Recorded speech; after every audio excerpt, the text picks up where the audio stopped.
اعوذ باللہ من الشیطان الرجیم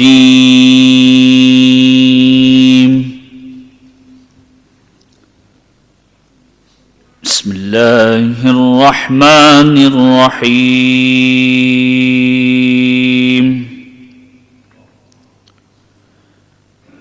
الحمد للہ رب العالمین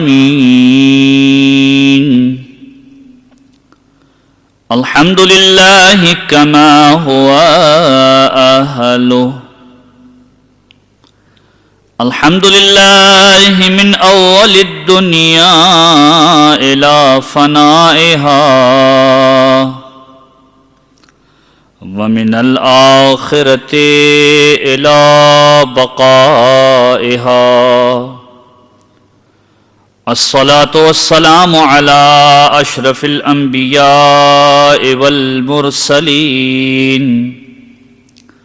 سيدنا ونبينا أبي القاسم محمد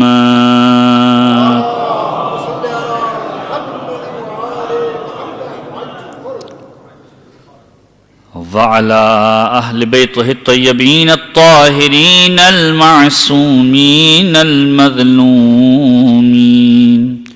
دعائے سلامتی امام زمانہ بسم اللہ الرحمن الرحیم اللہم کن لولیک الحجۃ ابن الحسن صلواتك عليه وعلى آبائه في هذه الساعة وفي كل ساعة وليا وحافظا وقائدا وناصرا ودلیلا وعینا حتی تسکنہ ارضک طوعا وتمتعہ فیہا طویلا.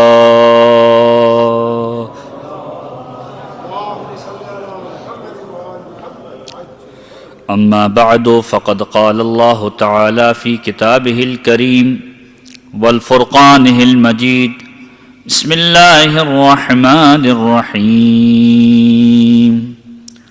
قل يا عبادي الذين أسرفوا على أنفسهم لا تقنطوا من رحمة الله. درود پڑھی محمد و آل محمد.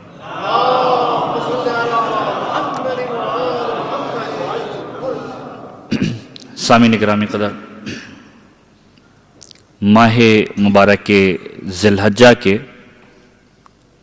انتہائی اہم ترین ایام ہیں.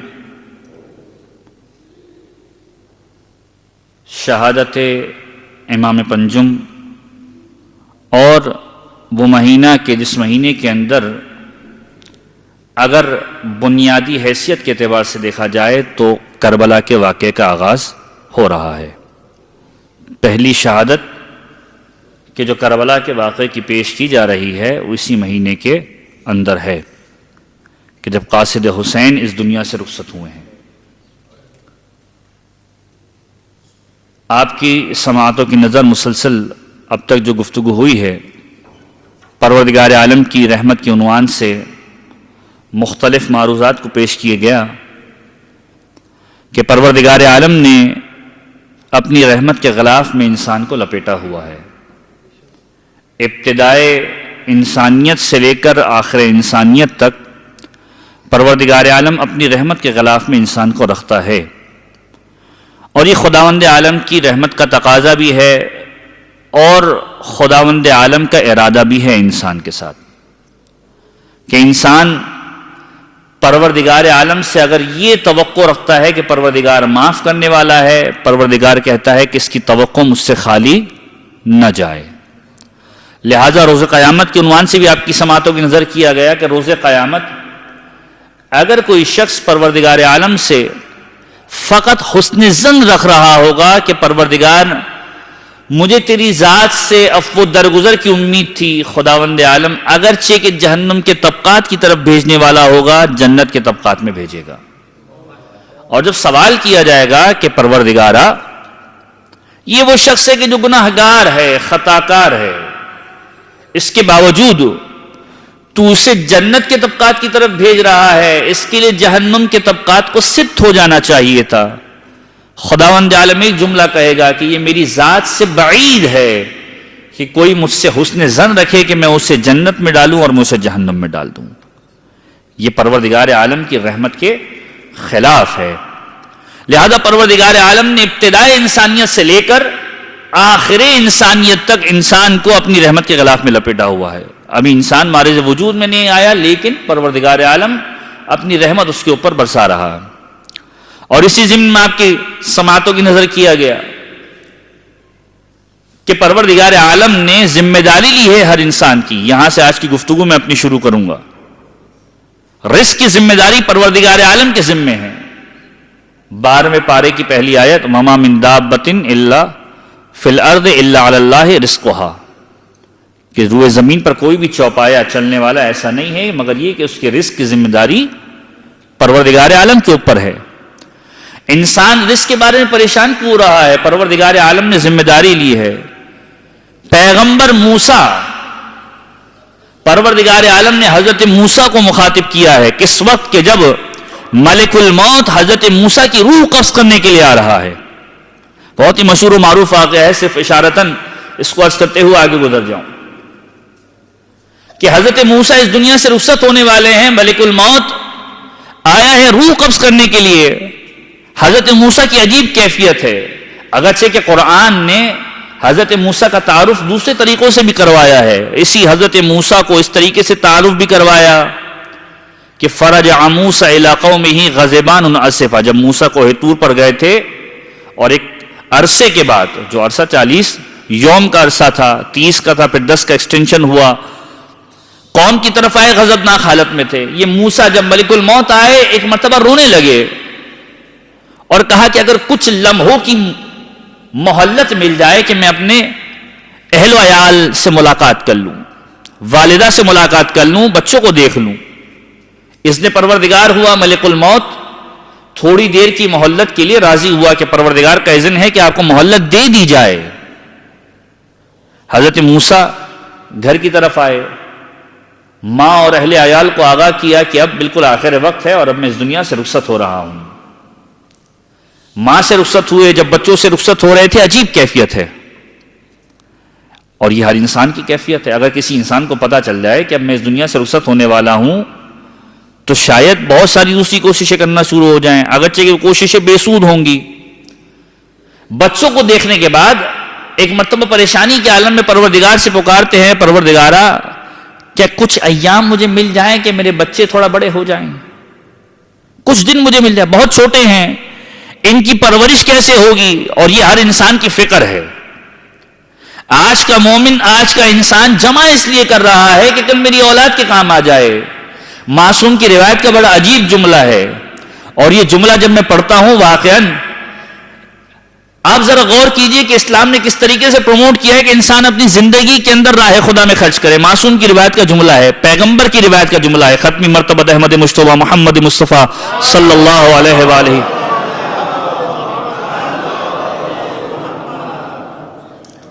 فرماتے ہیں کہ لوگوں کے اندر کچھ افراد ایسے ہوتے ہیں کہ جو زندگی کے اندر مال جمع کرتے ہیں اپنی اولاد کے لیے۔ اب یہ پیغمبر کی بڑی عجیب روایت ہے کہ مال جمع کرتے ہیں اپنے اہل و عیال کے لیے۔ مال جمع کرنے والا اس دنیا سے رخصت ہو جاتا ہے، مال چھوڑ کے جاتا ہے اولاد کے لیے۔ نتیجتاً یہ شخص کہ جس نے مال جمع کیا ہوتا ہے یہ جہنم میں جاتا ہے، اس کا بچہ جنت میں جاتا ہے۔ اصحاب پیغمبر نے پوچھا کہ پیغمبر یہ جملہ سمجھ میں نہیں آیا، ایک شخص مال جمع کر رہا ہے اولاد کے لیے، جس نے مال جمع کیا وہ جہنم میں چلا گیا، جس کے لیے چھوڑ کے گیا وہ جنت میں چلا گیا، یہ معاملہ کیا ہے؟ کہا جب وہ دنیا سے گزر جاتا ہے، بیٹوں کے پاس، اولاد کے پاس مال آتا ہے، اگر ناخلف اولاد نہ ہو، جیسا کہ میں نے کل پرسوں کی گفتگو میں عرض کیا تھا کہ کچھ اولاد ایسی ہیں کہ زندگی کے اندر فرما بردار ہوتی ہے، والدین کی دنیا سے رخصت ہو جانے کے بعد آقِ والدین شمار ہو جاتی ہیں. ماں باپ کا کم سے کم حق یہ ہے دنیا سے رخصت ہو جائے تو ان کے لیے استغفار کریں. اور کچھ ایسی ہوتی ہے جن سے ماں باپ زندگی کے اندر راضی نہیں ہوتے، لیکن اگر وہ ماں باپ کے رخصت ہونے کے بعد ان کے لیے دعائیں مغفرت کرتے رہیں، پروردگار عالم کی نظر میں وہ فرما بردار شمار ہوتی ہے. جب پیغمبر سے پوچھا گیا، پیغمبر خدا سمجھ میں نہیں آیا کیا معاملہ ہے؟ جس کا حقیقی مال تھا وہ دوزخ میں جا رہا ہے، جس کے پاس مال ٹرانسفر ہو رہا ہے وہ جنت میں جا رہا ہے. کہا یہ مال جمع کرتا رہا اس امید پر کہ میری اولاد کو کام آئے گی، ان امور خیریہ میں خرچ نہیں کیا، نیکی میں خرچ نہیں کیا. جب اس کی اولاد کے پاس مال آیا، انہوں نے دیکھا اتنا مال ہے، زندگی گزر جائے گی، دین سے منسلک تھے، خرچ کرنا شروع کیا، نتیجتاً مال تو اس کا تھا، انہیں ملا یہ خرچ کر کے جنتی ہو گئے، وہ دوزخی ہو گیا. جب حضرت موسیٰ نے سوال کیا پروردگارہ میری اولاد کا کیا ہوگا، پروردگار نے کہا کہ موسیٰ تمہارے رب نے ہر ایک کی تقدیر کے اندر اس کے رزق معین کیا ہے، تمہاری اولاد کو بھی رزق ملنے والا ہے، پریشانی کی بات نہیں ہے. کہ پروردگار اضطرار کی کیفیت میں ہوں، چھوٹے بچے ہیں. کہا موسیٰ چلو دریا کے کنارے آ جاؤ. عصا ہاتھ میں لیا، دریا کے کنارے گئے، دریا کے اندر کہا عصا کو مارو، دریا شگافتہ ہو گیا. کہا اب دیکھو اندر کیا نظر آ رہا ہے. کہا پروردگار دریا شگافتہ ہو چکا ہے، زمین ہے. کہا اس زمین پر اپنے عصا کو مارو. زمین پر عصا کو مارا تو دیکھا زمین کی تہ کے اندر ایک پتھر موجود ہے. کہا تمہیں کیا نظر آ رہا ہے اس کے اوپر؟ کہا پروردگار ایک چھوٹا سا کیڑا ہے. کہا ذرا غور سے دیکھو کر کیا رہا ہے. جب حضرت موسیٰ نے ملاحظہ کیا تو کیا ملاحظہ کیا کہ وہ چھوٹا سا کیڑا ایک چھوٹے سے پتے کو کھا رہا ہے. پروردگار گویا ہوا اے موسیٰ تمہارا پروردگار سمندر کی تہ میں اس زمین میں رہنے والے کیڑے سے غافل نہیں ہے، تمہاری اولاد سے کیسے غافل رہے گا؟ تمہاری اولاد سے کیسے غافل رہے گا؟ اور یہ اہل بیت نے طریقہ سکھلایا ہے کہ انسان رزق تلاش کرے، اپنی کوشش پوری کرے. رزق پروردگار عالم نازل کیا کرتا ہے، انسان کی کوشش ہونی چاہیے. اور یہ پروردگار عالم کی رحمت کا ایک اثر ہے کہ پروردگار انسان کو اپنے پاس بلاتا ہے. حدیث قدسی کے جملے ہیں اور بڑے عجیب جملے کہ پروردگار عالم ارشاد فرماتا ہے، چھٹے امام سے منقول ہے کہ پروردگار ارشاد فرما رہا ہے کس سے؟ بنی آدم سے، یا بنی آدم تفرغ لعبادتی. آج کا انسان رزق کو دیگر مقامات پہ ڈھونڈتا ہے. یقینی طور پر بے شمار ایسی چیزیں شریعت نے بتلائی ہے کہ جو رزق میں زیادتی کا سبب بنتی ہیں، جس میں سے رزق میں اضافہ ہوتا ہے. خود معصومین کی روایت بھی ہیں. لیکن اہم ترین چیز کیا ہے؟ اگر خدا کے قریب ہو جاؤ، خدا سے رشتہ بنا لو، پروردگار رزق میں اضافہ کرتا ہے. معصوم بتلا رہے ہیں حدیث قدسی کے جملے. خداوند عالم فرماتا ہے یا بنی آدم، اے اولاد آدم، تفرغ لعبادتی، میری عبادت کے لیے وقت کو نکالو. آپ ذرا غور کیجئے، رحمت پروردگار کے عنوان سے میں نے عرض کیا تھا پروردگار 70 ماہوں سے زیادہ محبت کرنے والا ہے. اور ایک ماں کا اپنے بچوں سے سوال کیا ہوتا ہے جب وہ عمر کی اس حد تک پہنچ جاتی ہے کہ جب بچے بڑے ہو چکے ہیں، بچوں کی اولادیں ہو چکی ہیں، ماں اس سے پیسوں کا تقاضا نہیں کرتی، والدین پیسوں کا تقاضا نہیں کرتے. سوال کیا ہوتا ہے؟ کچھ لمحوں کے لیے آؤ اور بیٹھ جاؤ. ماں کا سوال یہی ہوتا ہے کہ کچھ دیر کے لیے آؤ، کچھ وقت ہمیں دے کر چلے جاؤ. اہل و عیال والے ہو، خدا 70 ماہوں سے زیادہ محبت کرنے والا ہے. انسان صفات خداوندی کا مظہر ہے. پروردگار کی صفتوں کو انسان کی صفتوں میں جھانچا جاتا ہے. اگر قوت کے اعتبار سے مولائے کائنات کی قوت کو ملاحظہ کیا تو سمجھ میں آیا جب انسان کی طاقت یہ ہے تو خدا کی قوت کیا ہوگی. لہذا ماں کی محبت کو دیکھ کر اندازہ ہوتا ہے ماں کی محبت یہ ہے، خدا کی محبت کیا ہوگی. خدا بھی یہی سوال کرتا ہے میرے پاس کچھ دیر کے لیے آؤ. تفرغ لعبادتی، فراغت کو پیدا کرو میری عبادت کے لیے. وَإِن تفرغ، اگر تم نے فراغت پیدا کر لی، میری عبادت کے لیے وقت کو نکال لیا تو کیا ہوگا؟ میں تمہارے دل کو تونگری سے بھر دوں گا. اللہ اکبر. میں تمہارے دل کو تونگری سے بھر دوں گا. دنیا کی کوئی نعمت نہ ہو، دل کی تونگری ہو. غریب بھی راہ خدا میں خرچ کر دیا کرتا ہے. تمہارے دل کو تونگری سے بھر دوں گا اور تمہارے ہاتھوں کو رزق سے مالا مال کر دوں گا. خدا کے لیے وقت نکالو. وَإِن لَمْ تَفَرَّغْ، اور اگر وقت نہ نکالا، خدا کے لیے وقت نہ ہو، تو خداوند عالم بھی پھر خالی ہاتھ کر دیا کرتا ہے کہ تمہارے دل کو فقر و فاقے سے بھر دوں گا، تمہارے ہاتھوں کو کاموں سے بھر دوں گا. جو انگلش کی ایک اصطلاح بھی ہے کہ look so busy, do nothing. دکھنے میں بزی ہے لیکن ملنے والا اس کے بدلے میں کچھ بھی نہیں ہے، کچھ بھی نہیں کر رہا. تو پروردگار عالم انسانوں کو رزق فراہم کر رہا ہے، یہ اس کی رحمت کا تقاضا ہے. اور پھر جب معصومین سے پوچھا گیا کس طریقے سے نزول کریں، چھٹے امام کا جملہ ملتا ہے کہ جب ساتویں امام سامنے بیٹھے ہیں، اپنے بیٹے کو بٹھا کر ایک جملہ کہتے ہیں، دونوں معصوم ہیں. چھٹے امام کا جملہ یہ ہے اپنے بیٹے کو بٹھا کر کہ اما علمت لکل شیء مفتاح، اے میرے بیٹے تم جانتے ہو کہ ہر چیز کے لیے کوئی نہ کوئی چابی ہوا کرتی ہے، کوئی دروازہ ہے کہ جس کو کھولا جاتا ہے. لکل شیء مفتاح، ہر چیز کے لیے کوئی نہ کوئی چابی ہے. ومفتاح الرزق الصدقہ، اور رزق کی چابی صدقہ ہے. مولا کائنات کا جملہ نہج البلاغہ کے اندر ملتا ہے، استنزل الرزق بالصدقۃ. اپنے گھروں کے اندر رزق کا نزول کرواؤ صدقے کے ذریعے سے. کوشش تمہاری ہوگی، یہ رزق میں زیادتی کے سبب بنے گا. ایفرٹ تمہاری ہوگی، اور یاد رکھو یہ کام پروردگار کو انتہا سے زیادہ پسند ہے. پانچویں امام امام محمد باقر علیہ الصلوۃ والسلام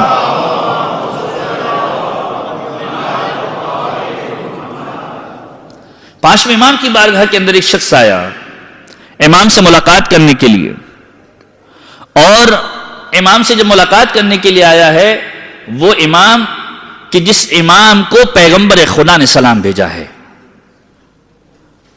کربلا کے زائر، سب سے پہلے زائر حضرت جابر بن عبداللہ انصاری.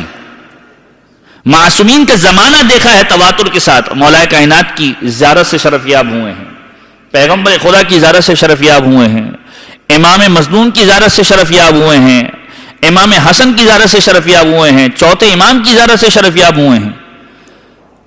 خواہش تھی کہ اس شخصیت کی زیارت ہو جائے کہ جس کے بارے میں پیغمبر خدا نے کہا ہے. اور کیا کہا ہے پیغمبر خدا کا جملہ یہ ہے، اے جابر اس زمانے کے اندر حسن و حسین نہ ہوں گے، جس زمانے کے اندر تمہاری اس سے ملاقات ہوگی وہ عادتوں میں مجھ جیسا ہے، خصلتوں میں مجھ جیسا ہے، اس کا نام مجھ جیسا ہے.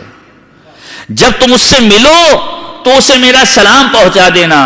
جابر جب بھی چوتھے امام سے ملاقات کیا کرتے تھے بار بار اس چیز کو ڈھونڈا کرتے تھے کہ چوتھے امام کا نائب کون ہے. یہ وہ زمانہ تھا کہ جب بڑھاپے کی وجہ سے جابر کی بینائی جا چکی ہے، بہت کم نظر آتا ہے. ایک مرتبہ چوتھے امام کی خدمت میں آئے، دیکھا کہ چوتھے امام ایک چھوٹے سے بچے کو اپنی آغوش میں لے کر بیٹھے ہوئے ہیں. کہا فرزند رسول یہ کون ہے؟ کہا یہ میرا بیٹا محمد ابن علی ہے. کہا میں اس بچے سے گفتگو کرنا چاہتا ہوں. جابر اس بچے کو اپنی آغوش میں لیتے ہیں، سر کا بوسہ لیتے ہیں، اور ایک مرتبہ جب سر کا بوسہ لیتے ہیں یہ بچہ مخاطب ہوتا ہے، اے چچا جابر اس وصیت کی تکمیل کیجیے کہ جو پیغمبر نے کی ہے. اللہم صلی علی محمد. اس وصیت کی تکمیل کیجئے کہ جو پیغمبر نے کی ہے. کہا فرزند رسول آپ کو کیسے پتا ہے؟ کہا مجھے معلوم ہے کہ پیغمبر نے مجھ پر سلام بھیجا ہے، میں بھی سلام بھیجتا ہوں پیغمبر پر، جب تک یہ دنیا قائم ہے میرا سلام پیغمبر پر جاتا رہے گا. فرزند رسول ہے. جابر ملے ہیں پانچویں امام سے، اور اس کے بعد کہا کہ اے جابر آپ کی وصیت تمام ہو گئی، خداوند عالم نے آپ کو اسی لیے زندہ رکھا ہے، کچھ دنوں کے بعد آپ اس دنیا سے رخصت ہونے والے ہیں. اور تاریخ کہتی ہے کہ اس ملاقات کے کچھ دنوں کے بعد، کچھ ایام کے بعد جابر اس دنیا سے رخصت ہو گئے. اس امام کی ملاقات ہو رہی ہے ایک شخص سے کہ جو شخص دیکھ رہا ہے مولا سے ملنے کا مشتاق ہے. ملنے کے لیے آیا، دیکھا کہ مولا کی عجیب حالت ہے. ایک کھیت کے اندر موجود ہیں، محنت کر رہے ہیں، جسم پسینے میں شرابور ہے. فرزند رسول کی خدمت میں آ کر واض و نصیحت کے جملے کہنا چاہتا ہے، یا رسول اللہ کے اے فرزند رسول میں آپ کو دیکھ رہا ہوں کہ آپ دنیا داری کے اندر لگے ہوئے ہیں، نعوذ باللہ من ذالک۔ میں دیکھ رہا ہوں کہ آپ دنیا داری کے اندر لگے ہوئے ہیں۔ اہل بیت مال و دولت جمع کرنے کے لیے تو نہیں آئے، لیکن کیا وجہ ہے کہ آپ کھیت کے اندر محنت بھی کر رہے ہیں، آپ کو کچھ مال زیادہ ملے گا، کم مال پر بھی آپ قناعت کر سکتے ہیں، اور قناعت تو دولت ہے۔ معصومین کے جملوں کے اندر ملتا ہے کہ قانع ترین انسان ائمہ طاہرین کا پسندیدہ ہے، اہل بیت پسند کرتے ہیں۔ آج کی دنیا شارٹ کٹ کی دنیا ہے۔ جب پیغمبر خدا کی بارگاہ میں کسی نے سوال کیا، رسول خدا کی بارگاہ میں ایک شخص آیا اور کہا کہ پیغمبر خدا، ہم چاہتے ہیں کہ ہم خداوند عالم کی بارگاہ میں کم بھیجیں اور خدا راضی ہو جائے۔ ہم چاہتے ہیں کہ خدا کی بارگاہ میں کم بھیجیں عبادتوں کے عنوان سے اور خدا راضی ہو جائے۔ آج ہر انسان یہ بات کرتا ہے کہ کوئی شارٹ کٹ والا راستہ مل جائے، دین کے اندر کوئی ایسا شارٹ کٹ مل جائے کہ جس سے ہماری ذمہ داری پوری ہو جائے۔ یاد رکھیے واجبات کے اندر کوئی شارٹ کٹ نہیں ہے۔ ماہ مبارک رمضان کے اندر کراچی کے اندر ایک پمفلٹ بٹا کرتے ہیں، بہرحال ادھر تو شاید یہ رواج نہیں ہو کہ جب جمعۃ الوداع آتا ہے تو یہ باقاعدہ طور پر پمفلٹ بانٹا جاتا ہے کہ 2 رکعت نمازیں پڑھیں اور پچھلی ساری کی ساری نمازوں کی قضا آپ کی ہو جائے گی۔ یاد رکھیے ایسی کوئی نماز شریعت کے اندر وجود ہی نہیں رکھتی ہے، نہ شریعت میں ایسی کوئی نماز ہے۔ واجبات کے اندر کوئی شارٹ کٹ نہیں ہے۔ ہاں مستحبات کے عنوان سے بے شمار چیزیں ملیں گی۔ کیوں معصومین کے جملے ملتے ہیں کہ جنت کے اندر گھر بناؤ خداوند عالم کا ذکر کر کے۔ پیغمبر پر معراج پہ گئے تو پیغمبر نے دیکھا کہ ایک گھر تعمیر کیا جا رہا ہے، اور عجیب روش ہے تعمیر کرنے والوں کی، کبھی سونے کی اینٹ لگاتے ہیں، کبھی چاندی کی اینٹ لگاتے ہیں، کبھی ایک نارمل اینٹ لگاتے ہیں۔ پیغمبر نے سوال کیا کہ کس کا گھر تعمیر ہو رہا ہے؟ کہ یہ اس کا گھر تعمیر ہو رہا ہے کہ جو اپنا زاد راہ دنیا سے بھیج رہا ہے۔ کہ یہ زاد راہ کیا ہے؟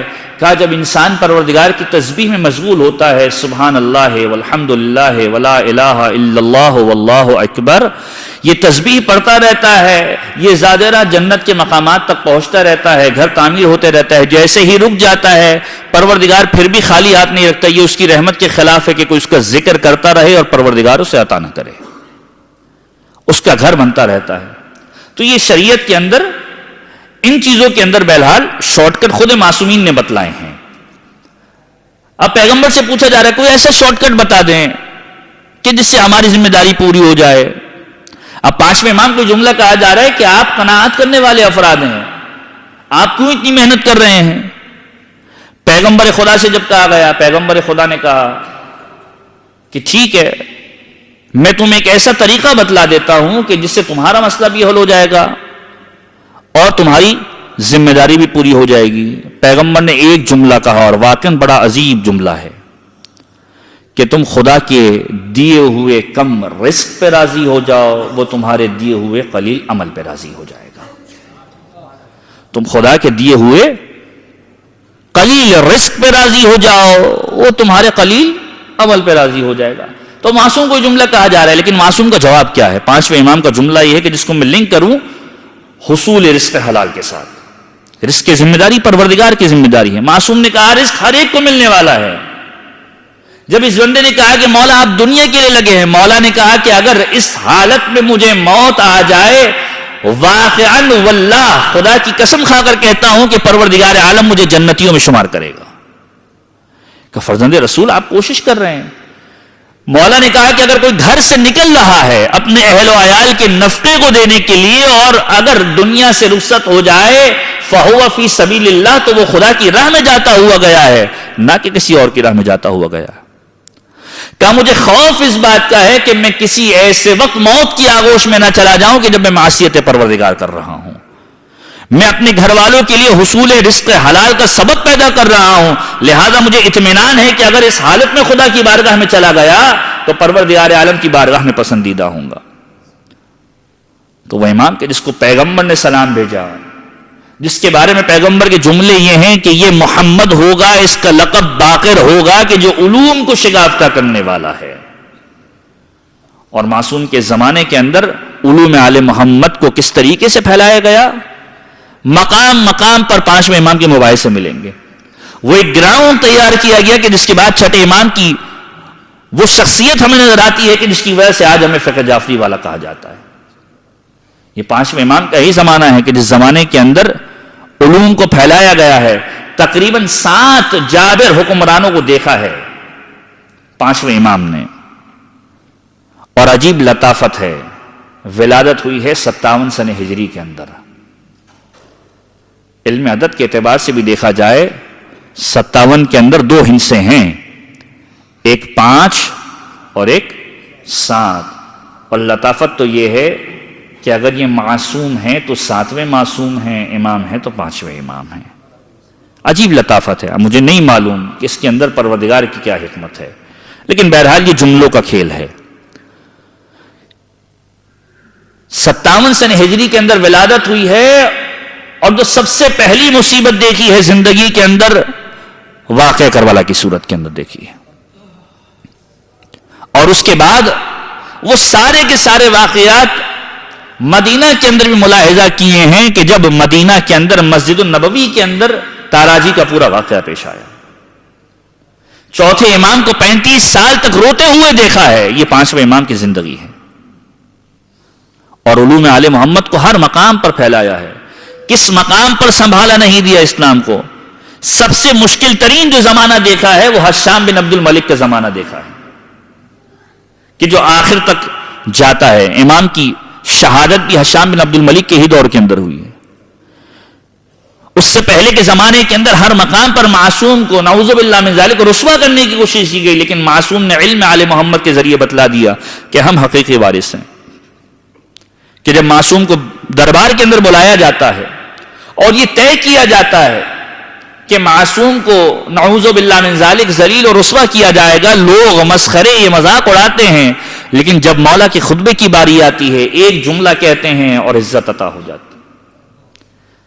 جملہ کیا ہے کہ جس کو خدا عزت دے دے اسے کوئی رسوا نہیں کر سکتا. ہم اہل بیت وہ ہیں کہ جس کو پروردگار عالم نے عزت عطا کر دی ہے، لہذا اگر دنیا چاہے ہمیں ذلیل و رسوا کر دے، دنیا ہمیں ذلیل و رسوا نہیں کر سکتی. یہ خداوند عالم نے ہمیں عزت دی ہے، خداوند عالم لینے والا ہے.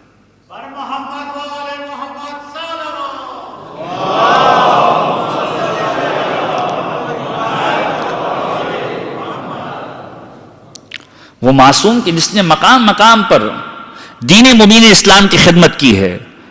علمی مناظرے اور علمی مباحثے موجود ہیں تاریخی کتب کے اندر کہ وہ زمانہ کہ جس زمانے کے اندر عیسائیوں کا بہت زور ہوا کرتا تھا، قیصر روم بادشاہ تھا، اسلامی مملکتوں کے اندر بھی ان کے سکے رائج تھے.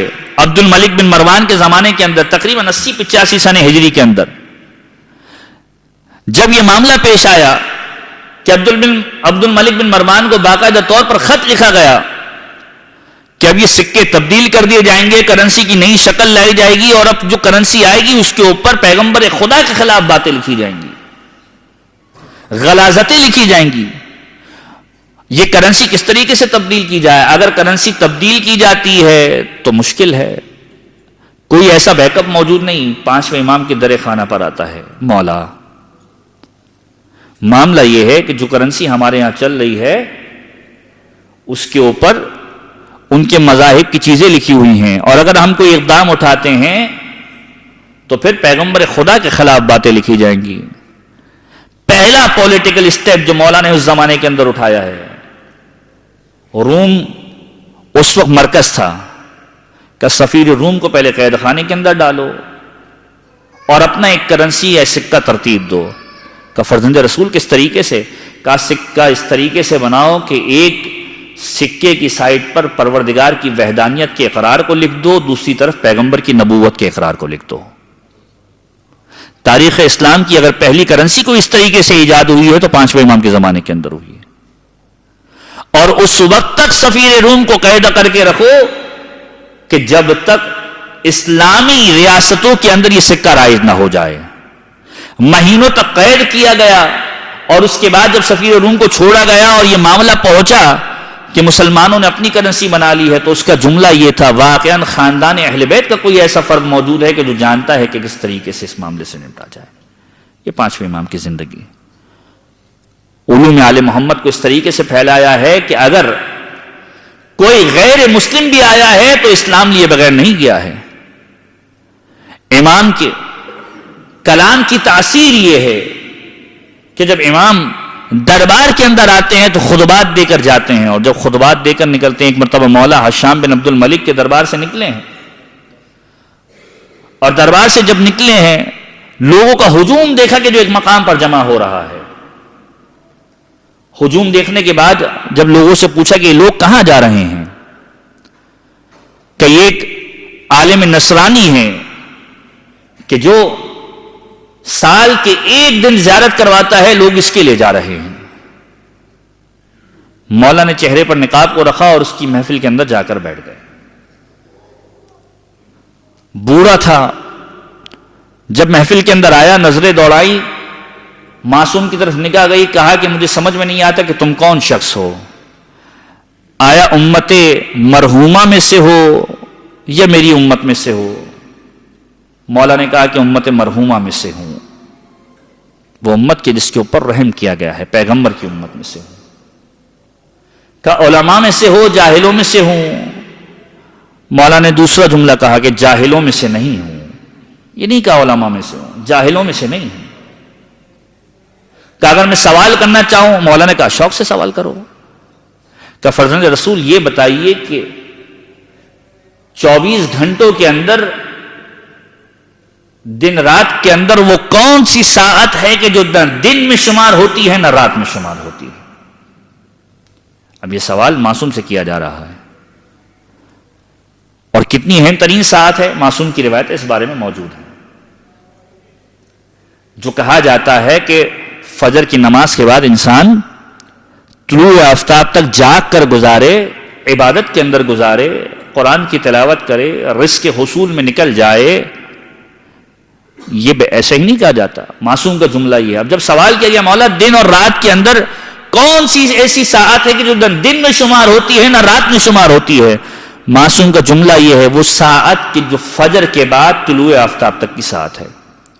اور پھر یہ جملہ کہا کہ یہ وہ ساعت ہے کہ جو جنت کے اوقات میں سے ایک وقت ہے، اگر کوئی سونا پاتا ہو اس میں سو جاتا ہے، جسے رزق نہ ملتا ہو اسے رزق مل جایا کرتا ہے، کوئی بے سکونی کے عالم میں ہو اسے سکون مل جایا کرتا ہے۔ امام نے جواب دیا، اور اس کے بعد اب دوسرا سوال ہو رہا ہے کہ آپ تو کہہ رہے تھے کہ عالموں میں سے نہیں ہوں۔ مولا نے کہا کہ میں نے کہا تھا میں جاہلوں میں سے نہیں ہوں، میں نے یہ نہیں کہا کہ میں عالموں میں سے ہوں۔ کہ دوسرا سوال کرنا چاہتا ہوں، کہ شوق سے سوال کرو۔ اب دوسرا سوال یہ کیا جا رہا ہے، مجھے معلوم ہے کہ آپ مسلمانوں کا یہ عقیدہ ہے کہ جنت کے اندر جب آپ کو غذا ملے گی تو وہ غذا جب جنت کے اندر کھائیں گے تو اب اس کے بعد کوئی غلاظت کا تصور نہیں ہے کہ کھانا کھانے کے بعد اس کی غلاظت بھی نکلے گی، بول و براز نہیں ہے، پیشاب پخانہ نہیں ہے۔ کیا دنیا کے اندر کوئی ایسی مثال دے سکتے ہیں؟ فرزند رسول سے سوال کیا جا رہا ہے۔ فرزند رسول کا جملہ یہ ہے کہ ماں کی پیٹ کے اندر پلنے والا بچہ غذا کھاتا ہے یا نہیں کھاتا؟ کہا کھاتا ہے۔ ماں غذا کھاتی ہے، پرورش بچہ پاتا ہے، کیا غذا تو وہ بھی کھاتا ہے، کیا اس کے ہاں بول و براز کا تصور ہے؟ کیا وہ بھی غلاظت نکالتا ہے؟ کہا نہیں نکالتا۔ کہا دنیا کے اندر یہ مثال ہے، جب دنیا میں پروردگار ایسا کر سکتا ہے تو جنت میں کیسے نہیں کر سکتا؟ جب دنیا کے اندر یہ تصور ہے تو پھر جنت کے اندر کیسے نہیں کر سکتا؟ کہ یہ مجھے سمجھ میں نہیں آتا کہ آپ یہ عقیدہ رکھتے ہیں کہ جنت کے اندر ایسے میوہ جات ہوں گے کہ جو کبھی ختم نہیں ہوں گے، جو تر و تازہ ہوں گے، کیا دنیا کے اندر کوئی ایسی مثال ہے؟ کہ دنیا کے اندر اس کی مثال ایسی ہی ہے کہ ایک شمع سے اگر دوسری شمع روشن کر دو، روشنی پھیلتی جائے گی، روشنی ختم نہیں ہوگی۔ روشنی پھیلتی جائے گی، روشنی ختم نہیں ہوگی۔ کہ اگر آپ ایک اور سوال کا جواب دے دیں تو میں سمجھ جاؤں گا کہ آپ عالم ہیں۔ مولا نے کہا میں نے پہلے کہا میں جاہلوں میں سے نہیں ہوں۔ کہ یہ بتائیے کہ دو افراد ایسے ہیں اس تاریخ کے اندر جو ہماری کتب کے اندر لکھا ہے، اب یہ عالم نصرانی کہہ رہا ہے، جو ہماری کتب کے اندر لکھا ہے کہ دو افراد ایسے ہیں کہ جو ساتھ پیدا ہوئے، ایک ماں نے جنا، لیکن جب مرے ایک کی عمر 50 سال تھی، ایک کی عمر 150 سال تھی۔ یہ کون سے افراد ہیں؟ اب گویا آئی کیو ٹیسٹ ہو رہا ہے، یہ علم مباحثہ ہو رہا ہے، اور اس طرح کے ہزاروں مناظرے آپ کو تاریخی کتب کے اندر 5ویں امام سے ملیں گے۔ کہ طاؤس یمانی کا بھی ایک واقعہ ہے، مولا کا ایک پہچان والا کہ حج کے ایام میں مولا کے پاس آیا، مولا کو دیکھا کہ مولا خانہ کعبہ کے قریب موجود ہیں. یہ وہ سوال ہیں کہ جو بچوں سے اکثر و بیشتر مدارس کے اندر پوچھے جاتے ہیں، لہذا میں بہت زیادہ تکرار نہیں کر رہا. کہ طاؤس یمانی جیسا شخص آتا ہے، یمن سے آیا وہ شخص ہے، فرزند رسول کو دیکھا. فرزند رسول یہ بتائیے کہ دنیا میں کوئی ایسا وقت بھی آیا ہے کہ جب دنیا کی 1/3 آبادی ختم ہو گئی ہو؟ مولا نے جواب دیا کہ دنیا میں کبھی کوئی ایسا وقت ہی نہیں آیا کہ جب دنیا کی 1/3 آبادی ختم ہو گئی ہو، 1/3 آبادی ختم ہو گئی ہو. کہ فرزند رسول کوئی تو ایسا وقت آیا. مولا نے کہا کہ 1/3 آبادی نہیں، 1/4 آبادی ضرور ختم ہوئی ہے. کہ جب حابیل اور قابیل کا واقعہ پیش آیا، حابیل اس دنیا سے رخصت ہوئے، 4 افراد دنیا کے اندر تھے، ایک چلا گیا، 25% آبادی ختم ہو گئی. پھر مولا سے مزید سوالات کیے، مولا یہ بتائیے کہ روئے زمین پر سب سے پہلا جھوٹ کس نے بولا ہے؟ کہ سب سے پہلا جھوٹ ابلیس نے بولا. کہ جب آدم کو پیدا کیا پروردگار نے، سجدہ کرنے کی بات کی گئی، ابلیس مخاطب ہوا ہے پروردگار میں اس پر فضیلت رکھتا ہوں. فضیلت کا معیار پروردگار مقرر کرنے والا ہے، شیطان نہیں ہے. تو نے مجھے آنکھ سے بنایا، اسے مٹی سے پیدا کیا. یہ بتائیے فرزند رسول ابلیس کو ابلیس کیوں کہا گیا؟ کہ ابلیس کو ابلیس اس لیے کہا گیا کہ وہ رحمت خدا سے مایوس تھا، اس لیے ابلیس کہا گیا. کہ فرزند رسول یہ بتائیے کون سی ایسی چیز ہے جو بڑھتی بھی رہتی ہے گھٹتی بھی رہتی ہے؟ اب 5ویں امام جواب دے رہے ہیں کہ چاند وہ شے ہے کہ جو وقت کے ساتھ بڑھتی بھی رہتی ہے اور گھٹتی بھی رہتی ہے. کہ فرزند رسول کو ایسی چیز بتائیے کہ جو بڑھتی رہتی ہے گھٹتی نہیں ہے. کہ زمین پر بہنے والا سمندر وہ ہے کہ جو بڑھتا رہتا ہے گھٹتا نہیں ہے. اور اس کے بعد فرزند رسول یہ بتائیے کہ کوئی ایسی چیز کہ جو گھٹتی ہو بڑھتی نہ ہو. کہ انسان کی زندگی اور جو عمر انسان گزار رہا ہے وہ گھٹتی ہے بڑھتی نہیں ہے. اب امام سے سوال کیا جا رہا ہے کہ وہ کون سی شخصیت ہے کہ جو ساتھ پیدا ہوئی، مرتے وقت ایک کی عمر 50 سال تھی، ایک کی عمر 150 سال تھی. کہ اس میں سے ایک نبی عزیر تھے، ایک عزیز تھے، دونوں ساتھ پیدا ہوئے. حضرت عزیر کو شک ہوا کہ پروردگار مارنے کے بعد دوبارہ زندہ کیسے کرے گا. پروردگار عالم نے جب ان کے ذہن میں خیال آیا، سزا کے طور پر، ترک اولا تھا، کوئی گناہ سرزد نہیں ہوا تھا، سزا کے طور پر 100 سال تک مردہ رکھا، اور جب مردگی سے دوبارہ انہیں زندگی عطا کی تو دیکھا کہ جو دوسرا بھائی تھا، ان کی عمر 30 سال تھی، دوسرا بھائی 130 سال کا ہو چکا تھا. بھائی کے پاس گئے ہیں، وہ ساری چیزوں کو لے کر کے جن چیزوں کے ساتھ سفر پر نکلے تھے، کھانا ویسا ہی تازہ تھا جیسے لے کے نکلے تھے. 100 سال گزر چکے ہیں. جانور ویسا ہی تر و تازہ اور تازہ دم تھا کہ جس پہ سوار ہو کر گئے تھے، لیکن 100 سال گزر چکے تھے. بھائی سے آ کے گفتگو کرنا چاہی، بھائی کے بیٹے مخاطب ہوئے، کون ہو؟ کہا تمہارے بابا سے گفتگو کرنا چاہتا ہوں. ایک بچپنے کی بات کو یاد دلانا شروع کیا. بھائی کو سمجھ میں آیا کہ کون ہے. معصوم فرماتی ہیں 2 شخصیتیں وہ تھیں کہ جو ساتھ میں پیدا ہوئی، لیکن ایک کی عمر 50 سال تھی اور ایک کی 150 سال تھی. تو معصوم سے مقام مقام پر سوال کیا گیا. اور یہ اہل بیت کے گھرانے کا وہ فرد ہے کہ جس نے باقاعدہ طور پر ہر مقام پر دین مبین اسلام کی عزت افزائی کرائی. اسی لیے ہم زمانے کے امام سے کیا دعا کرتے ہیں؟ پروردگار کی بارگاہ میں زمانے کے امام کے بارے میں کیا دعا کرتے ہیں؟ کہ اے پروردگار، زمانے کے امام کے ذریعے سے اہل اسلام کو عزت عطا فرما. ہمارا والی غیبت کے اندر ہے. ہمیں معلوم ہے کہ اگر عزت ہمیں ملنی ہے تو ہمارے والی کے ذریعے ملنی ہے. پروردگار عالم نے اس مرکز امامت کو عزت کے لیے رکھا ہے. 5ویں امام نے ہر مقام پر یہ عزت عطا کی ہے قوم کو. اور وہ امام کہ جس نے بنیاد رکھی ہے سید الشہداء کے ذکر کی، جس نے کربلا کے سارے واقعات کو دیکھا ہے. 4 سال کی عمر مبارک کے اندر وہ بچے کہ جو خیام حسینی کے جلنے کے دوران دوڑتے رہیں، اس میں ایک ہی ہمارا 5واں امام بھی ہے. کہ جب واقعہ کربلا کے بعد چوتھے امام سے سوال کیا گیا، فرزند رسول یہ بتائیے کہ شام غریبہ کے اندر آپ کے گھرانے کی کیا کیفیت تھی؟ چوتھے امام کا جملہ یہ ہے، ہاتھ میں تسبیح موجود تھی، تسبیح کے دانوں کو توڑا اور زمین پر پھیلایا. کہا جس طریقے سے یہ تسبیح کے دانے بکھر گئے اس طریقے سے خاندان اہل بیت شام غریبہ کے اندر بکھر گیا. وہ امام کہ جس نے میدان حج کے موسم کے اندر، موسم حج کے اندر، میدان منا کے اندر حسین کی عزاداری کی بنیاد رکھی ہے. پانچویں امام کی وصیت یہ پورا واقعہ ہے. فدق کی تقسیم کے اعتبار سے ایک شخص کھڑا ہوا کہ فدق میرا حق ہے. پانچویں امام نے کہا کہ ہمارا حق ہے. اور وہ شخص کوئی اور نہیں، امام کا چچا کا بیٹا ہے کہ جو کھڑا ہوا ہے اس بنیاد پر کہ فدق میرا حق ہے، اور وہ امام کی شہادت کا سبب بنا ہے. امام کی شہادت کا سبب بنا ہے. حشام بن عبد الملک نے باقاعدہ طور پر ایک ایسی زین بھیجی ہے گھڑ سواری کے لیے کہ فرزند رسول اس کے اوپر آپ بیٹھیں، یہ آپ کے لیے خاص تیار کرائی گئی ہے. اور مولا کا جملہ یہ ہے اگر مشیت پروردگار یہ ہے کہ میری شہادت اس طریقے سے ہو تو پروردگار کے حکم کے آگے سر جھکانا تسلیم ہے.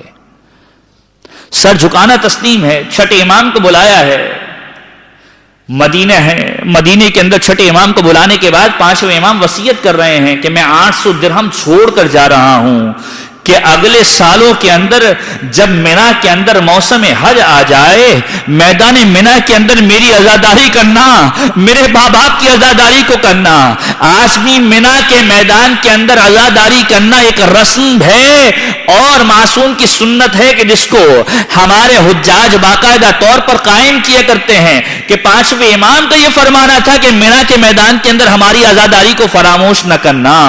ارے وہ جو حسین کی عزاداری کو برپا کرنا چاہ رہا ہو. اور اس کے بعد ایک مرتبہ وصیت کرنا شروع کی، دیکھو علم سے تعلق جوڑے رکھنا، علوم کو پھیلاتے رہنا. اور یہ وصیت کے بعد 3 دن کے بعد امام اس دنیا سے رخصت ہوئے ہیں. چھٹے امام نے کفن اور دفن کے سامان کو فراہم کیا. میں ہاتھ جوڑ کے عرض کروں گا اے فرزند رسول آپ واقعاً خوش نصیب ہیں. ارے آپ نے اپنے بابا کو کفن تو پہنا دیا، آپ نے اپنے بابا کو دفنا تو دیا، لیکن آپ ہی کے دادا تھے، آپ ہی کے بابا تھے کہ جو کربلا کے میدان کے اندر موجود تھے 61 سن ہجری کے اندر. 61 سن ہجری کے اندر ارے یہی کربلا کا میدان تھا کہ جس میں آپ کے بابا آپ کے جد امجد کو کفن نہ دے سکے. اور مولا آج آپ کے بابا وصیت کر رہے ہیں عزاداری کی جائے. اور ایک مرتبہ یہ بھی کہا گیا کہ میدان منا میں جو عزاداری میں قائم ہو جائے، جو عزاداری میں شریک ہو جائے، انہیں ہمارا سلام دے دینا. میں کہوں گا مولا آپ کے بابا آج سلام بھیج رہے ہیں، لیکن ایک وصیت حسین مظلوم نے چوتھے امام سے کی تھی کہ جب حسین رخصت ہو رہے تھے، اے بیٹا جب مدینے کی جانب لوٹنا میرے شیعوں کو میرا سلام دے دینا اور ان سے کہنا جب بھی ٹھنڈا پانی پینا ارے میری غربت اور میری پیاس کو یاد کر لینا. جب کسی غریب کا تذکرہ سننا، جب کسی شہید کا تذکرہ سننا ارے میری غربت پر رو لینا.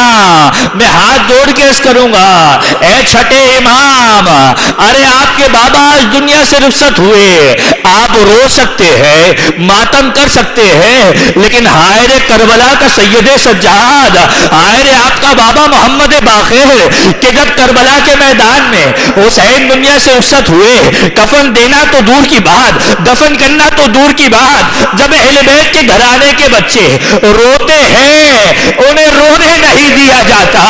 سکینہ نے گریہ کیا، کبھی تماچے لگتے ہیں، کبھی تازیانے آتے ہیں، ارے حسین پر رونے نہیں دیا جاتا. چوتھا امام اتنا مظلوم.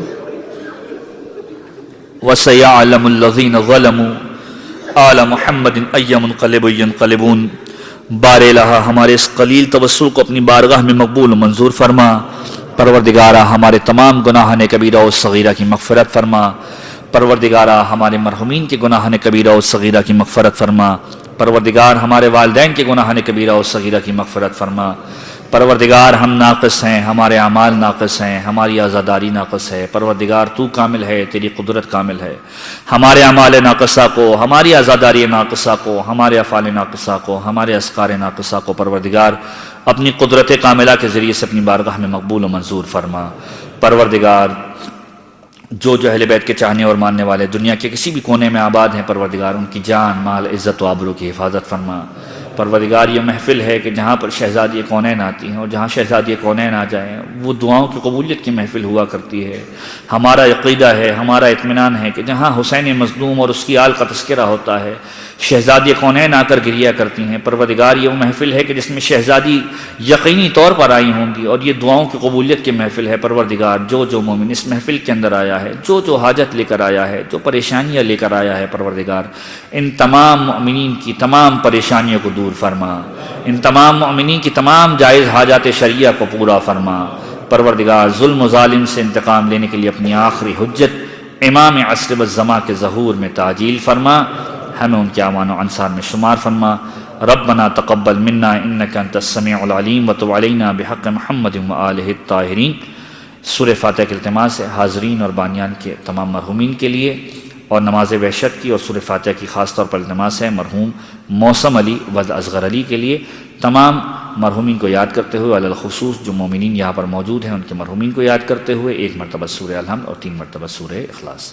بسم اللہ الرحمن الرحیم، الحمد للہ رب العالمین، الرحمن الرحیم، مالک یوم الدین، ایاک نعبد و ایاک نستعین، اہدنا الصراط المستقیم، صراط الذین انعمت علیہم غیر المغضوب علیہم ولا الضالین۔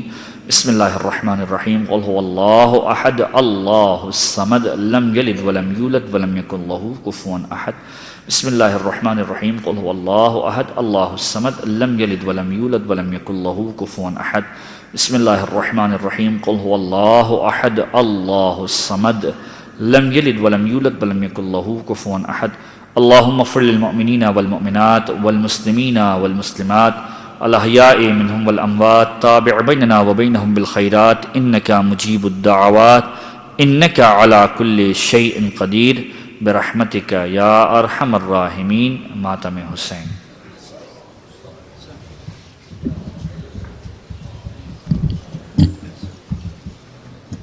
ماتم سے پہلے یہ 2 اعلانات سماعت فرمائے۔ کل کی مجلس انشاءاللہ بسلسلہ